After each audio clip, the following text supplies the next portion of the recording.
प्राणाधार सुंदर साची। संस्कृत में एक लोकोक्ति कही जाती है, अति सर्वत्रम वर्जेत। इसका आशय होता है कि किसी भी बात की अति बहुत बुरी होती है और उसका परित्याग करना चाहिए। हमारे समाज में ये चीज़ देखने में आती है, जिसका परिणाम यह होता है कि लोगों को अश्रद्धा हो जाती है। जैसे एक तरफ देखने में आता है, पूरे हिंदू समाज के कुछ संप्रदायों में गुरु के लिए इतनी श्रद्धा देखने में आती है कि लोग सोचते हैं कि परमात्मा बाद में, पहले मेरे गुरुदेव। कई पंथ हैं, राधा स्वामी मत में चले जाइए, धन धन सतगुरु में चले जाइए, कई पंथों में देखने को मिलता है। और इसका दुष्परिणाम भी सामने आता है, क्योंकि जो श्रद्धा होती है सत्य पर अवलंबित होनी चाहिए। श्रद्धा से सत्य को प्राप्त किया जाता है, लेकिन हमारी श्रद्धा यदि सत्य पर केंद्रित नहीं है तो दुष्परिणाम भी लाती है। अभी विगत कुछ दिनों पहले आपने देखा कि आसाराम बापू के साथ क्या हुआ, राम रहीम के साथ क्या हुआ, और कबीर पंथ के एक महात्मा थे, उनके साथ क्या हुआ। इनकी कुछ भूलों का परिणाम यह हुआ कि बुद्धिजीवी वर्ग में यह मानसिकता कह गई कि गुरु शब्द ही बुरा है, इसलिए गुरु की कोई आवश्यकता नहीं। आप देखिए, परमात्मा ने इस सृष्टि में जो कुछ किया है उसका कुछ न कुछ रहस्य होता है। वेदांत दर्शन का एक सूत्र आता है, जन्म आदि यस्येतः। सृष्टि की जिससे उत्पत्ति होती है, पालन होता है और संहार होता है, वह परमात्मा है। कहीं ना कहीं हमारे शरीर का भी जन्म होता है, हमारा पालन पोषण भी होता है, और हमारे अज्ञान का विनाश करने वाला भी कोई होता है। इन सबका मूल स्रोत कौन है? परमात्मा। उसी ब्रह्म की कृपा से सृष्टि पैदा होती है।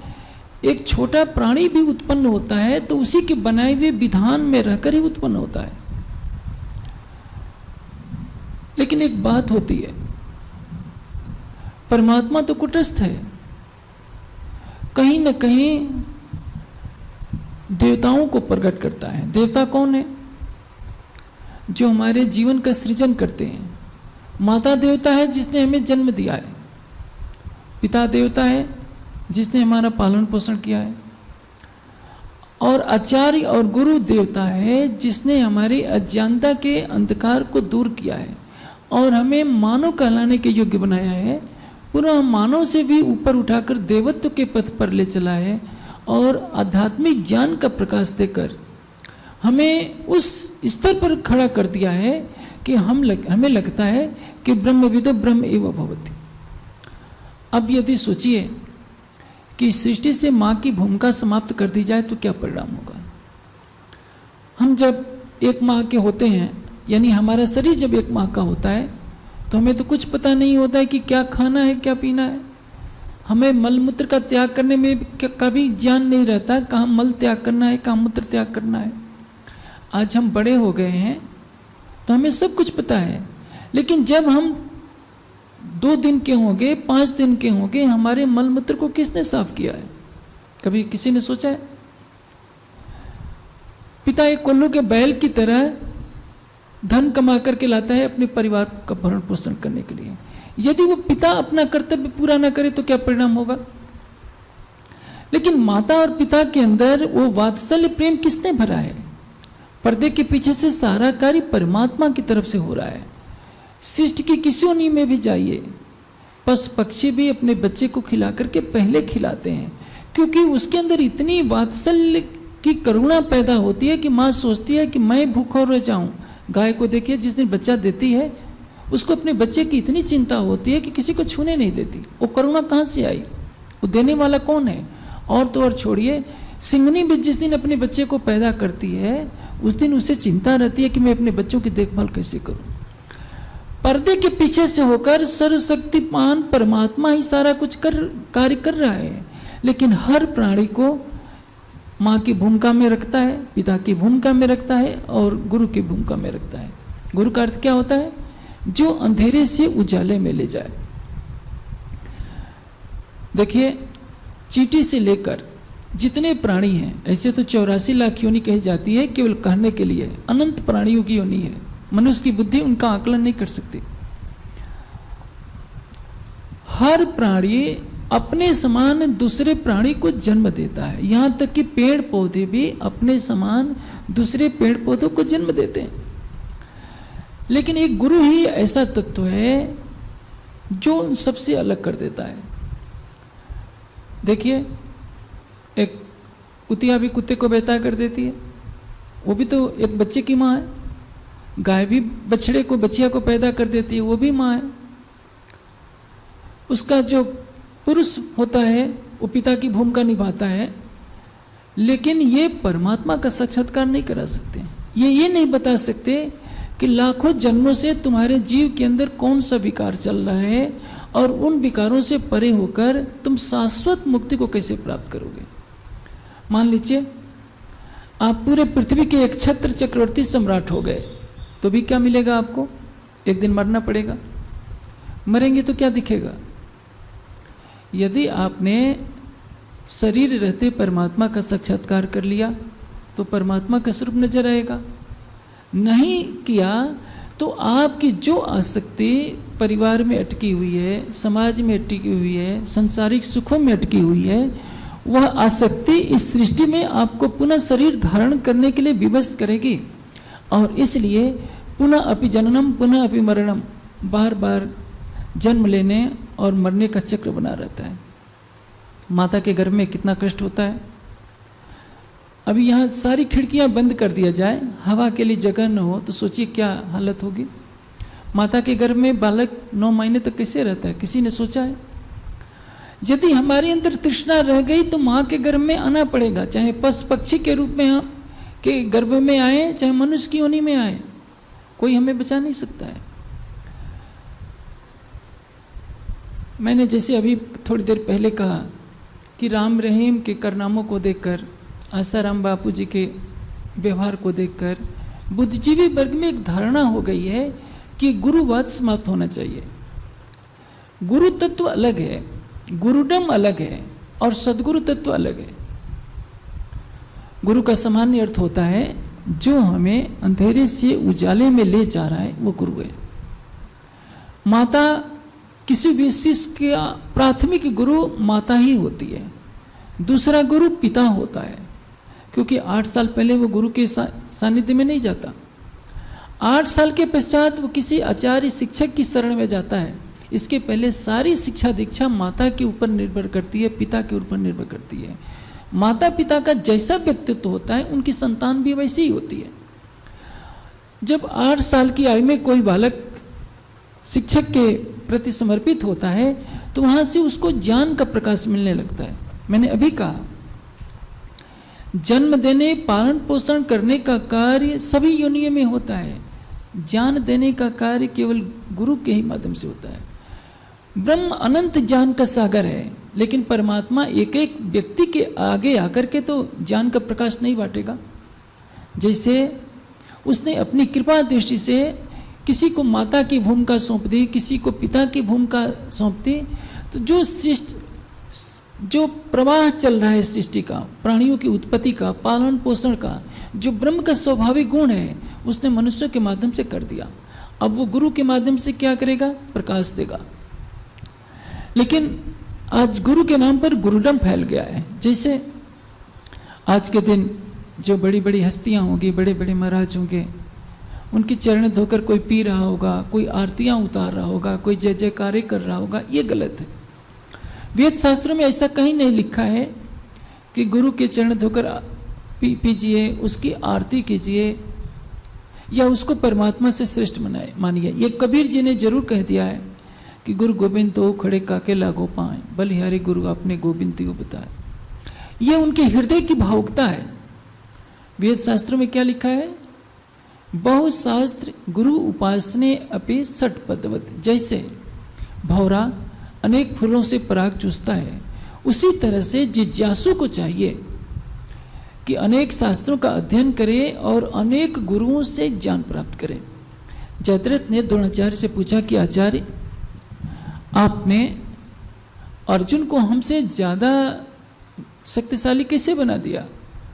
द्रोणाचार्य ने कहा कि देखो, शिक्षा तो दोनों को मैंने समान ही दी थी, लेकिन अर्जुन केवल मेरी ही शिक्षा से संतुष्ट नहीं हुआ।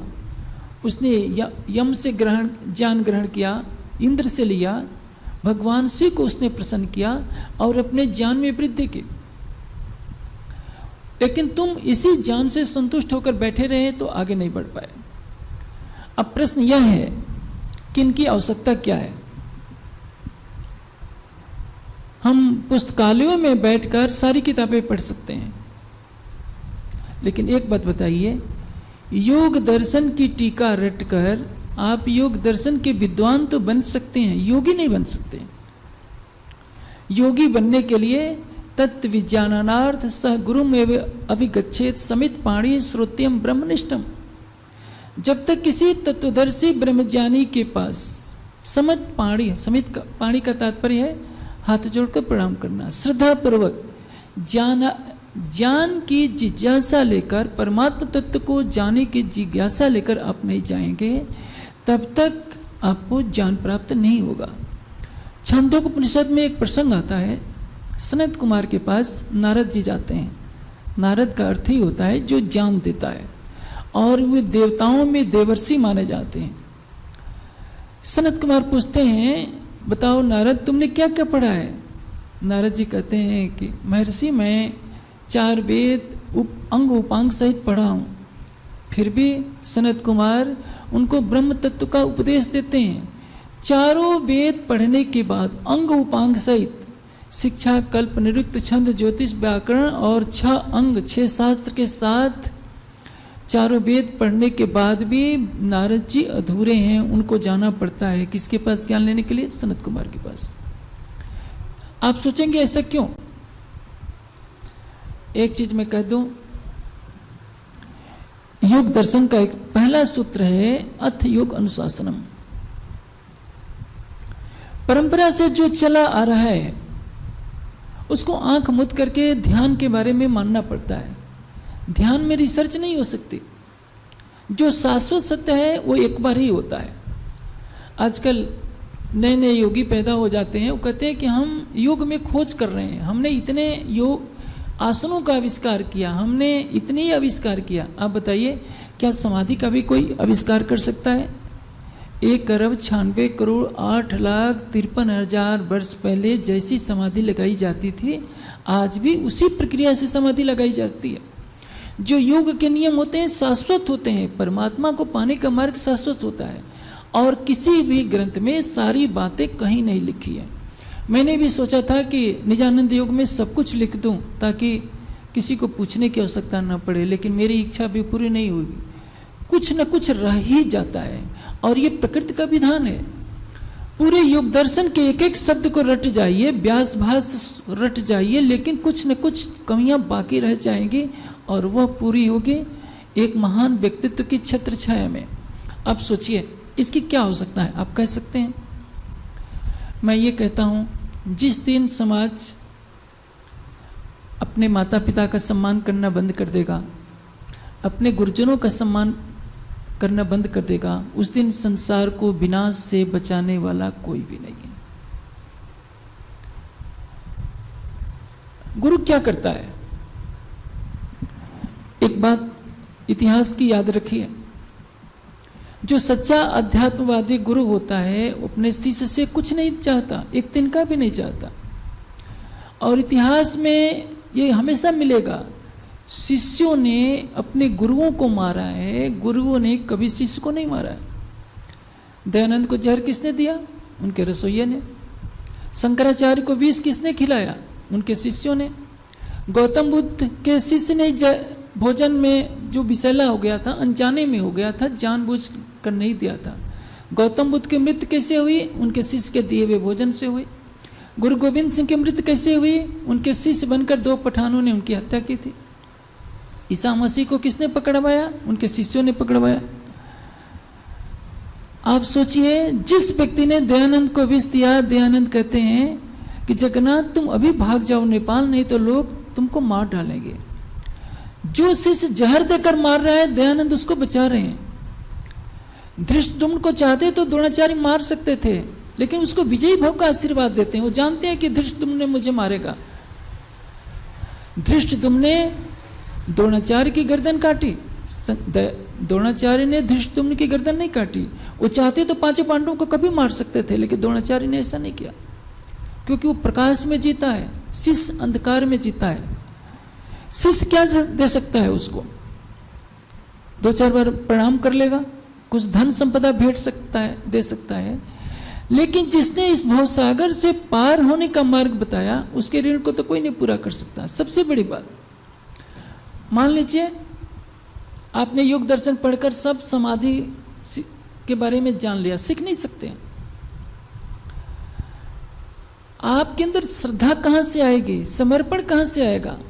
आपने गर्दन किसी के आगे झुकाए नहीं, किसी की सेवा की नहीं, तो आपको धन का अहंकार हो सकता है, अपने रूप का अहंकार हो सकता है, अपने पद प्रतिष्ठा का अहंकार हो सकता है। जब तक इन सारे अहंकारों को छोड़कर आप समर्पित नहीं होना सीखेंगे, तब तक आपकी समाधि लगेगी कहाँ से? योग दर्शन का एक बहुत बड़ा सूत्र है, महत्वपूर्ण, समाधि सिद्धि ईश्वर प्रणिधानात्। समाधि की प्राप्ति कब होगी? परमात्मा पर सर्वस्व समर्पण। आप संसार के सारे ग्रंथों को पढ़ जाइए, सारी तपस्याएं कर लीजिए, हिमालय में हड्डियां गला लीजिए, लेकिन यदि परमात्मा पर आपने समर्पित होना नहीं सीखा है तो आपकी समाधि लगेगी नहीं। चाहे लाख सालों तक आंख मूंद करके बैठे रहिए, समाधि कभी नहीं लगेगी। यदि आपने समर्पण सीखा है, किसी का आदेश मानना सीखा है, किसी के चरणों में शीश झुकाना सीखा है, वो गुरु, ऐसी परंपरा क्यों बनाई गई? देखिए, जो अध्यात्मवादी ऋषि मुनि होते हैं, परमहंस होते हैं, उनको भी मालूम होता है कि सबके अंदर एक ही चेतना है, कोई छोटा बड़ा नहीं है। जो गुरु के अंदर चेतना है, शिष्य के अंदर भी वही चेतना है, लेकिन शिष्य के अंदर की जो चेतना होती है अंधकार में भटक रही होती है, उसको समर्पण सिखाना होता है, उसको अहंकार छोड़ना सिखाना होता है। इसलिए विधान बनाया गया कि आप जब अपने पथ प्रदर्शक के पास जाइए तो श्रद्धापूर्वक प्रणाम कीजिए। श्रद्धा से प्रणाम करेंगे तो आप चक्रवर्ती राजा हैं, ये भी अहंकार चला जाएगा। आप कितने सुंदर हैं, ये भी अहंकार चला जाएगा। आपके पास कितना धन है, ये भी अहंकार चला जाएगा। और जब ये चला जाएगा, ध्यान में बैठेंगे तो समाधि की प्राप्ति हो जाएगी और आपको परम तत्व का साक्षात्कार हो जाएगा। अन्यथा क्या है? मीराबाई ने गुरु किसको किया? रविदास को। मीराबाई कहाँ, एक राजघराने की राजवधू, और उनके गुरु रविदास जी क्या है? जूते बना रहे हैं। अब बताइए, आज की भाषा के अनुसार छोटी जाति के व्यक्ति को एक राजघराने की बहू गुरु बना रही है, चरणों में शीश झुका रही है, क्यों? क्या देखा था उन्होंने? लेकिन मीरा के इस त्याग ने मीरा को कहां से कहां पहुंचा दिया। आप सोचिए, क्या चाणक्य नहीं होते तो चंद्रगुप्त भारत का सम्राट बन सकते थे? चाणक्य ने ही चंद्रगुप्त को सम्राट बनाया। व्यक्तित्व का निर्माण कौन करेगा? यदि विरजानंद नहीं होते तो दयानंद का निर्माण नहीं होता। और गुरु वशिष्ठ ने मर्यादा पुरुषोत्तम राम का निर्माण किया। विश्वामित्र, वशिष्ठ और अगस्त्य ऋषि की छत्र छाया में राम के व्यक्तित्व का निर्माण हुआ। अयोध्या के महलों में राम का व्यक्तित्व का निखार नहीं हो सकता था। जीवन का हर पल कितना मूल्यवान होता है, यह हमारा पथ प्रदर्शक जानता है, और जानता है कि यदि इसके अंदर श्रद्धा का प्रकाश आ गया तो इसको परमात्मा का साक्षात्कार होने से कोई रोक नहीं सकता। मैं आपको एक दृष्टांत देता हूं। अष्टावक्र जी आते हैं। जनक को क्या चाहिए कि घोड़े पर चढ़ने में जितना समय लगता है उतने ही समय के अंदर मुझे ब्रह्म ज्ञान चाहिए। अष्टावक्र कहते हैं कि मिल जाएगा, पहले मुझे दक्षिणा दो, और दक्षिणा में तुम्हें मुझे अपना मन देना पड़ेगा। ये कहकर के अष्टावक्र चले जाते हैं। जनक सोचते हैं कि मैंने तो अपना मन दे दिया, अब इस मन से मैं कुछ भी सोचता हूं कि मैं जनक हूं तो मुझे दोष लग जाएगा। सोचना विचारना बंद, और वहीं आसन पर अपनी सैया पर बैठे बैठे समाधिस्थ हो जाते हैं। 72 घंटे बीत जाते हैं। 3 दिन के बाद आते हैं अष्टावक्र, कहते हैं कि उठो जनक।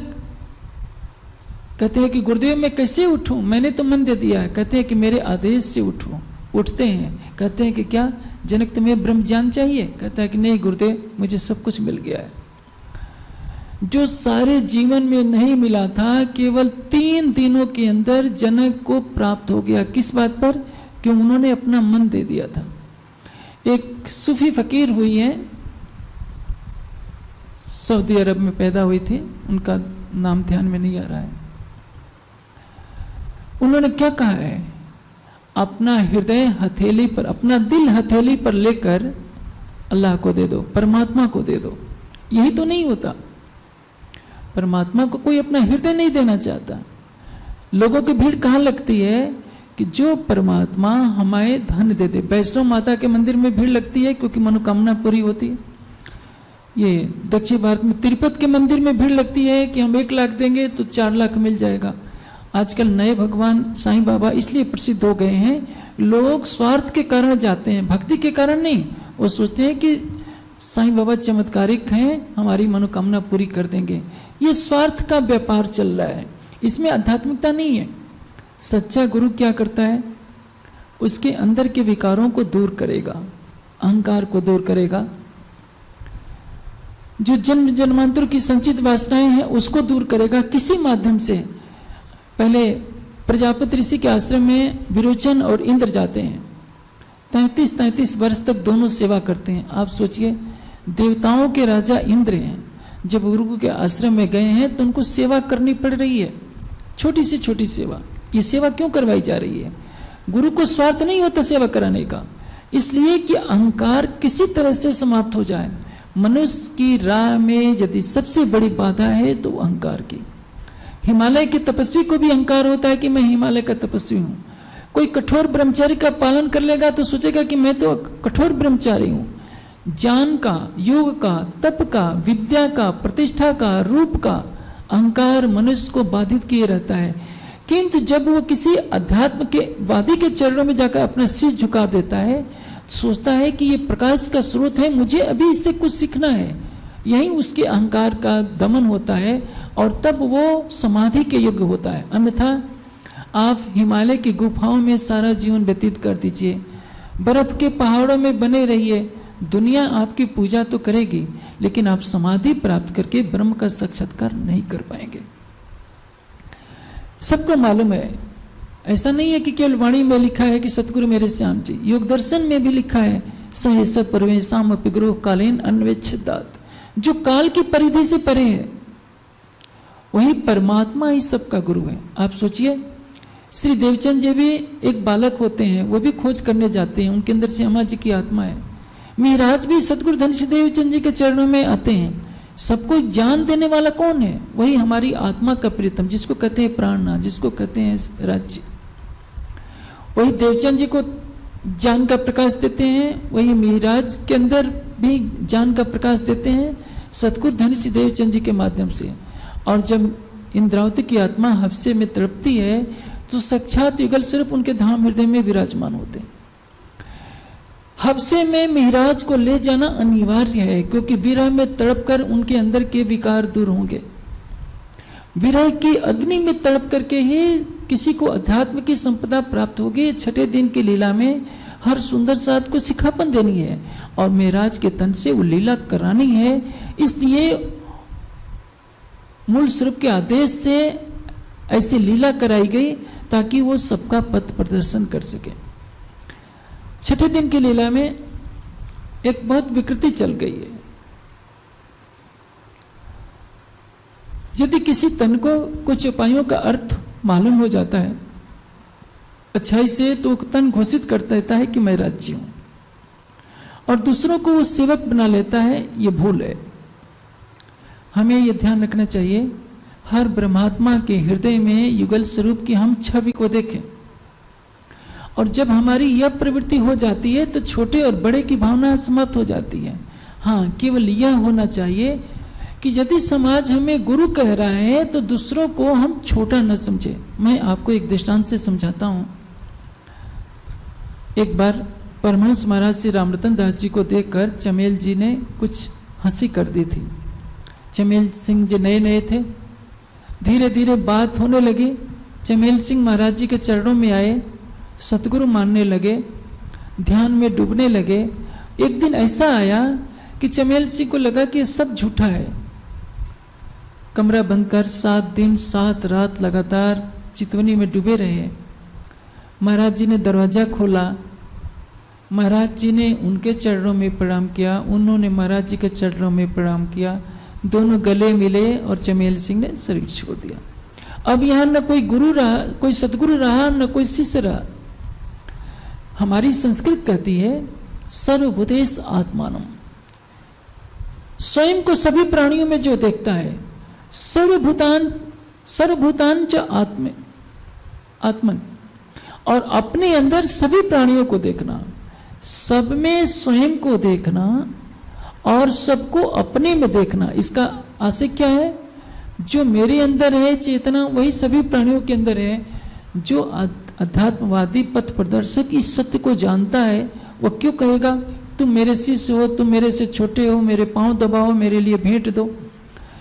मैंने कहा कि गुरुडम जो चल पड़ा है कि शिष्यों से भेंट दक्षिणा लेकर राजाओं की तरह ऐश्वर्य का भोग करना, ये गलत है। सन्यासी को अधिकार नहीं है। बुद्ध को देखिए, करतल भिक्षा तुरतल वास। बुद्ध के चरणों में बिंबसार जैसे सम्राट आते हैं। बुद्ध क्या लेते हैं? भिक्षा में कोई ज्यादा मिल जाता है तो लौटा देते हैं। वृक्षों के नीचे ही बुद्ध का शयन है, जो हाथ में मिल गया खाते हैं। बुद्ध ने संसार को क्या ज्ञान दिया, ये इसका मूल्यांकन देश नहीं कर सकता। दयानंद को 3 दिन तक खाने को कुछ नहीं मिला, एक किसान से कच्चे बैगन मांग कर खाए। परमहंस महाराज श्री रामरतन दास जी एक बार सुंदर साध के घर गए थे। उस घर की जो महिला सुंदर साध थी वो महाराज जी को मानती थी, पति नहीं जानता था। उस जानते हैं उस व्यक्ति ने कहाँ ठहराया, महाराज जी को कह दिया कि गौशाला में सो जाइए, पराली बिछा दी और एक फटा कंबल सा दे दिया और खाना भी रूखा सूखा थाली में दे दिया। कहता है कि बाबा जी खा लो, और फटा कंबल दे दिया था। क्या महाराज जी ने कोई गिला शिकवा किया? जिनके चरणों की छत्र छाया में लाखों सुंदर साध को परम धाम का ज्ञान मिला, वो तो गौशाला में भी रात को गुजारा कर लेगा। सारी बातों को छोड़िए। जिस महामती जी के तन से परम धाम की वाणी उतरती है, वह तन 5000 शिष्यों की जमात के साथ गांव-गांव नगर-नगर घूमा। हम अभी इस कक्ष में बैठे हैं, पंखे चल रहे हैं। आप सोचिए, मई जून की तपती दोपहरी में श्री जी महाराष्ट्र में भी घूमे हैं, मध्य प्रदेश में घूमे हैं, राजस्थान में घूमे हैं। तपती दोपहरी में उस जमाने में तो पैदल चलना होता था, वृक्षों के नीचे रात गुजारनी होती थी। 5000 के लिए भोजन कहाँ से ढो करके कोई लेकर चलता होगा? आजकल की तरह तो एटीएम का जमाना नहीं था कि कहीं से जाकर पैसा निकाल लें, मार्केट से खरीद करके लाए भोजन बनाए। भिक्षा मांग कर लाया जाता है, और जिस तन में 5 शक्तियों के साथ अक्षरातीत बैठे हैं, वह तन भिक्षा में मांगा हुआ भोजन ग्रहण कर रहा है, क्या सिखापन देने के लिए। और जिनको अपनी कृपा दृष्टि से उसने परम धाम का मार्ग दिखाया हो, यहीं बैठे बैठे परम धाम सुंदर साथ जो देखते थे वही कहते थे कि ये तो प्राणनाथ जी अपने को बहुत बड़ा मानने लगे हैं, अक्षरातीत मानने लगे हैं। तो भी कीर्तन उतरता था, साथ जी ऐसी मैं तुम्हारी गुनहगार, कर कर बाणी सुनाई तुमको किए जो खलक खुआर। आप सोचिए, यदि श्री जी की कृपा नहीं होती तो आज हमारा क्या हाल होता? यदि परमहंस महाराज श्री रामरतन दास जी की कृपा नहीं होती तो क्या हाल होता? यदि इस देश में गौतम बुद्ध पैदा नहीं होते, शंकराचार्य नहीं होते, दयानंद नहीं होते, विवेकानंद नहीं होते, तो इस देश का क्या हाल होता? यदि संसार में कोई किसी का सम्मान ही न करे, संतान अपने माता पिता को प्रणाम करना बंद कर दे, उसका आदेश न माने, विद्यार्थी अपने आचार्य का सम्मान न करना सीखे तो क्या होगा? सृष्टि का विनाश हो जाएगा। हर व्यक्ति कहेगा कि हमें किसी से पूछने की क्या जरूरत है, हम तो वाणी पढ़ लेंगे, हम तो लाइब्रेरी में पढ़कर सारी किताबों को पढ़कर खुद विद्वान हो जाएंगे। आप याद रख लीजिए, आप 18,758 चौपाइयाँ याद कर सकते हैं, दुनिया की सारी लाइब्रेरियों को